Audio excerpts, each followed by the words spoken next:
Trump economic advisor, Trudeau stabbed us in the back.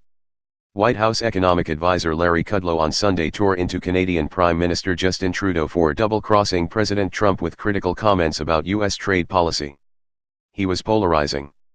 "He really kind of stabbed us in the back," Kudlow said in strikingly critical remarks during an appearance on CNN's State of the Union. "He did a great disservice to the whole group of seven, G7, he added.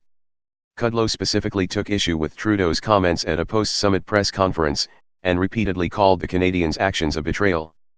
In a press conference after Trump departed for Singapore ahead of his Tuesday meeting with North Korean leader Kim Jong-un, Trudeau said Canada would move forward with retaliatory tariffs, saying Canada will not be pushed around. In response, Trump attacked Trudeau on Twitter, calling him dishonest and weak. Kudlow called Trudeau's press conference a sophomoric, political stunt for domestic consumption. President Trump played that process in good faith. "So, I ask you," he gets up in the airplane and leaves, and then Trudeau starts blasting him at a domestic news conference. "I am sorry, that's a betrayal. That's a double cross." Kudlow indicated that Trudeau's comments undermine the U.S. president ahead of his upcoming meeting with North Korean leader Kim Jong-un, which is set to take place Tuesday morning in Singapore. "Kim must not see American weakness," Kudlow said. "This is a case where Trudeau, it was like, I don't know, pouring collateral damage on the whole Korean trip. That was a part of Trudeau's mistake. Trudeau made an error. He should take it back.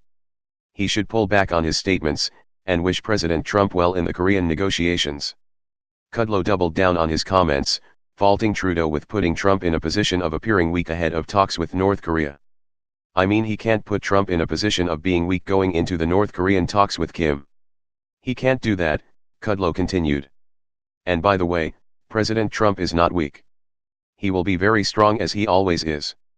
The remarks from a top economic advisor to the president about a long-standing U.S. ally were deeply unusual, and underscored the growing divide between the United States and its northern neighbor.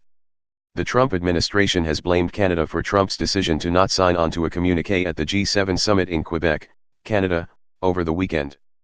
The president prompted concerns of a trade war after doubling down on his decision to impose steep tariffs on steel and aluminum imports.